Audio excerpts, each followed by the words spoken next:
పశ్చిమ బెంగాల్ రాజకీయాల్లో అనూహ్య పరిణామం చోటు చేసుకుంది. ఫాల్తా అసెంబ్లీ నియోజకవర్గానికి మే 21న రీపోలింగ్ జరగనున్న తరుణంలో టీఎంసీ అభ్యర్థి జహంగీర్ పోటీ నుంచి తప్పుకుంటున్నట్లు ప్రకటించారు. బెంగాల్ సీఎం సువేందు అధికారి ఫాల్తా నియోజకవర్గానికి కొత్త ప్యాకేజీలు ప్రకటిస్తున్నారని, ఆ పరిణామాలు చూశాకే పోటీ నుంచి వైదొలుగుతున్నట్లు చెప్పారు. ఈ నిర్ణయం పూర్తిగా తన వ్యక్తిగతమని జహంగీర్ స్పష్టం చేశారు. మరోవైపు తనపై నమోదైన అన్ని ఎఫ్ఐఆర్ వివరాలను బహిర్గతం చేయాలని కలకత్తా హైకోర్టును ఆశ్రయించారు.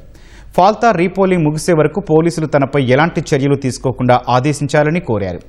జహంగీర్ దాఖలు చేసిన పిటిషన్పై విచారణ జరిపేందుకు కలకత్తా హైకోర్టు అంగీకరించింది. ఏప్రిల్ 29న బెంగాల్ రెండో విడత పోలింగ్ సందర్భంగా ఈవీఎంల బటన్లను ట్యాంపరింగ్ చేయడంతో సహా ఎన్నికల అక్రమాలు జరిగినట్లు ఆరోపణలు వచ్చాయి.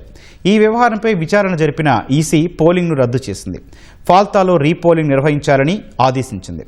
ఫాల్తా అసెంబ్లీ నియోజకవర్గంలో ఈ నెల 21న రీపోలింగ్, 24న ఓట్ల లెక్కింపు జరగనుంది.